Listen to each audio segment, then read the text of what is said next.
I put my finger right through the prop.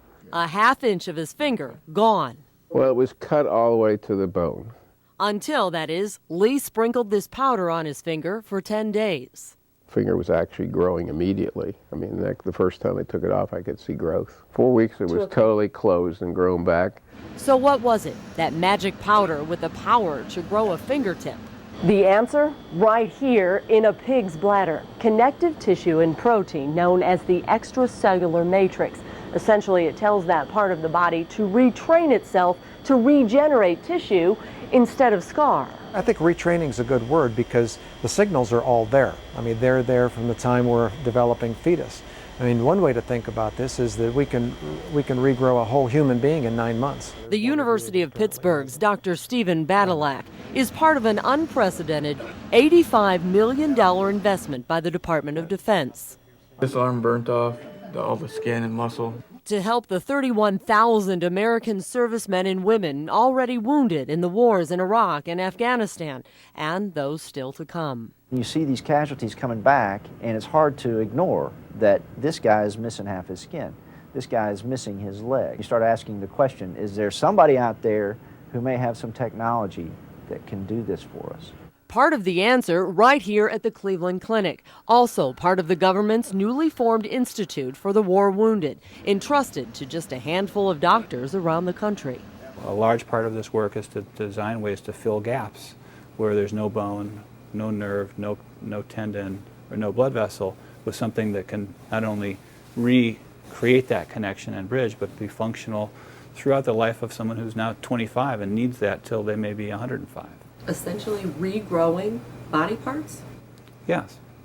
It's a great idea if they can come up with something that's less painful and can heal it with natural growth. Let's see whether or not we can actually regrow body parts that are lost with these traumatic injuries. Now, the downstream beneficiaries are going to be the civilian population as well. That's a heart valve. Like organs made from a patient's own cells. In this case, a bladder, essentially grown in a lab. Taking cells that come from you, we're making the organ specifically for you, and we're implanting the organ right back into you without any fear of rejection. Someday, instead of waiting on an organ donor list, transplant patients may order up their own replacement organ within weeks. That's all new tissue that's being formed. And adult stem cell injections that grow new heart arteries.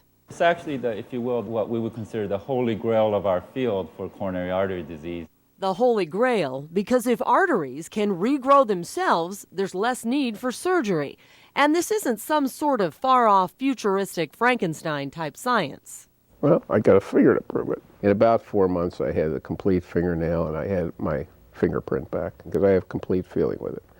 Arteries, nerves, everything intact on this new fingertip at the end of a 69-year-old hand, with one peculiar pungent side effect from that pig bladder powder. I actually started smelling like a pig. But it's a small temporary price to pay when you consider veterinarians have used that extracellular matrix to repair tendons and ligaments in the legs of injured horses that were supposed to have never run again and went on to win races. It's the tip of the iceberg and what their potential is. In June, just a few weeks away, the matrix for human use, now cleared by the FDA, hits the market.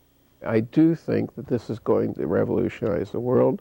In the meantime, Lee Spivak's celebrating his new and improved finger by making sure he uses it every morning. Oh, I do it twice every morning. I drive to work at 80 miles an hour and people honk at me, so I just give them the finger. Instead of being able to give somebody 9/10 of a finger, I can still give them a full finger. A full finger that will have a monumental impact on the future of medicine. In Cincinnati, I'm Dawn Kendrick, 19 Action News.